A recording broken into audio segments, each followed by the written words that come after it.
Break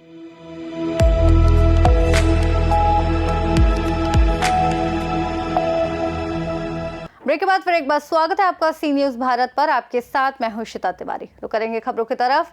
Nashik में मतदान का उत्साह सुबह से ही देखने को मिला। वार्ड क्रमांक 18 में मतदाताओं की आवाजाही जोर पकड़ी और लोग अपने मताधिकार का इस्तेमाल करने पहुंच रहे हैं।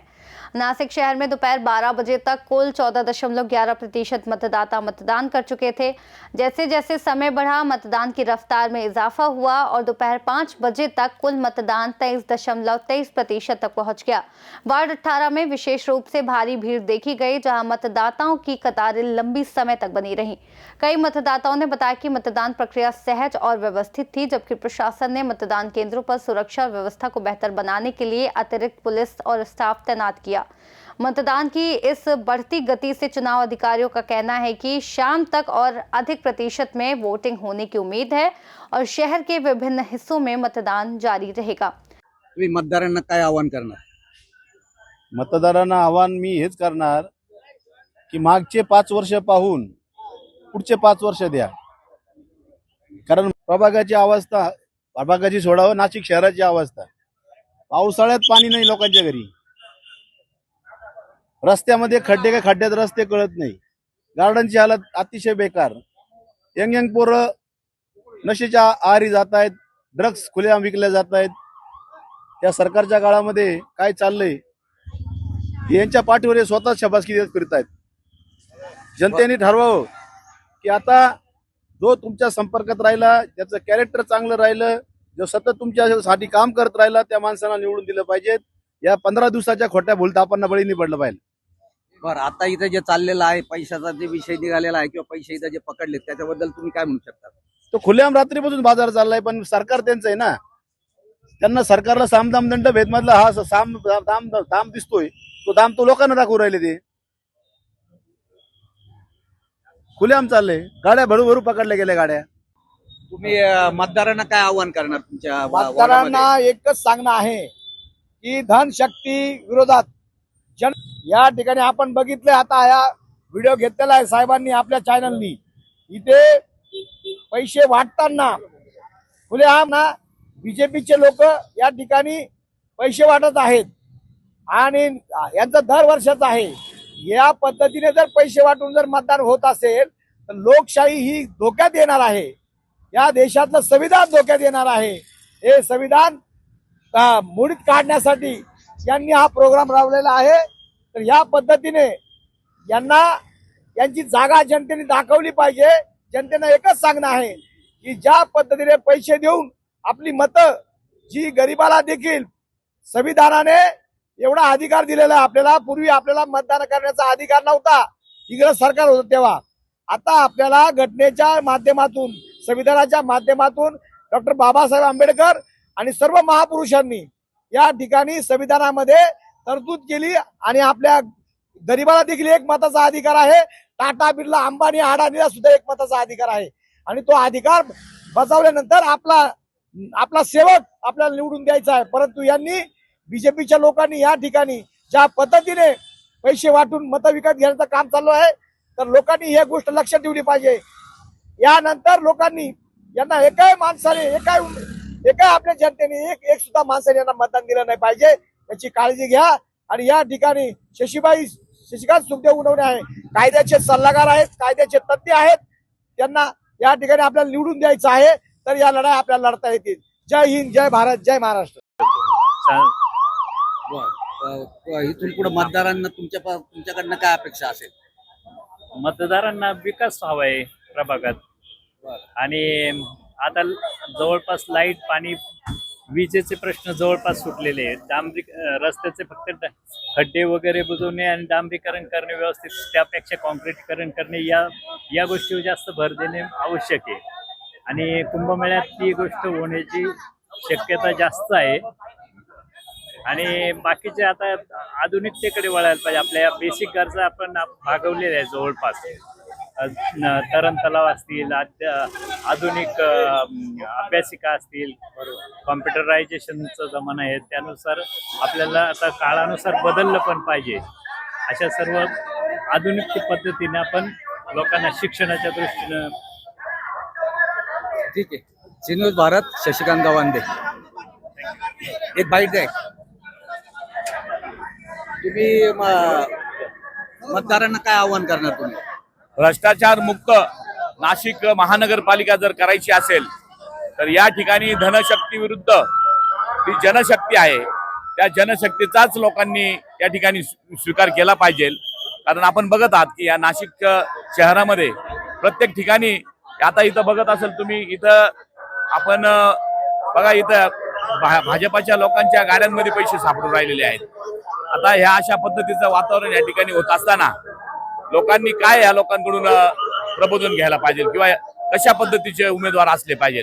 या नाशिक शहरामध्ये सगळा नाशिक शहराचा बट्ट्याबोळ करून टाकलेला आहे. सिंहस्थाच्या नावाखाली इथले हजारो झाडांची कत्तल करण्याचा जो काय नियोजन केलं आहे ते अतिशय गांभीर्य आहे. माझं मतदारांना एवढं सांगणं आहे की या ठिकाणी भयमुक्त आणि भ्रष्टाचार मुक्त अशा पद्धतीचा उमेदवार या ठिकाणी निवडून आला पाहिजे. मी या ठिकाणी या 17 प्रभागामधून ऍडव्होकेट शशिकांत उनवणे मी या ठिकाणी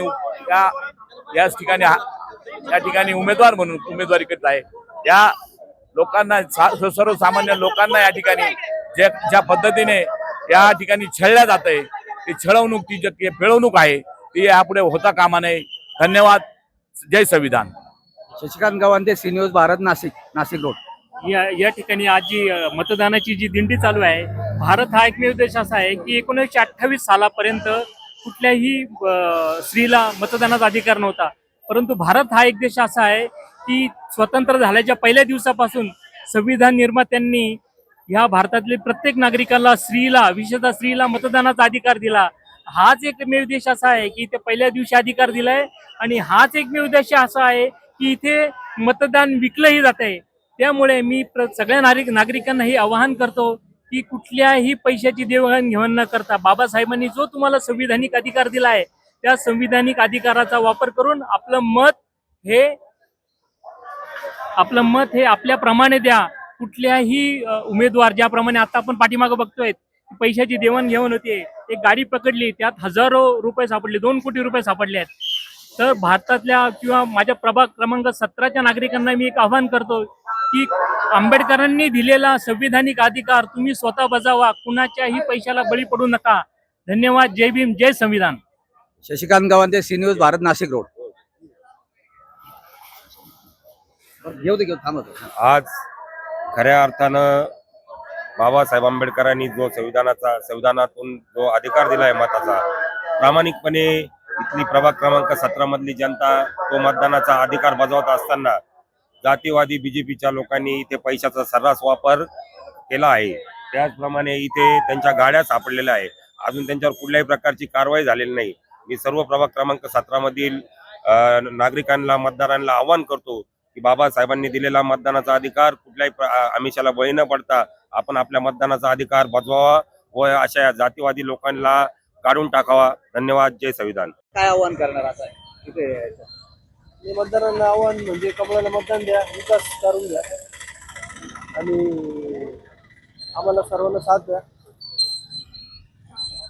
बरं, तुमच्या बीजेपीचं जे आहे, बीजेपीचं इथं तुमचं वातावरण कसं काय आहे? आमचं वातावरण खूप छान आहे आणि लोकांना बीजेपी, मोदी साहेब, फडणवीस साहेबांच्या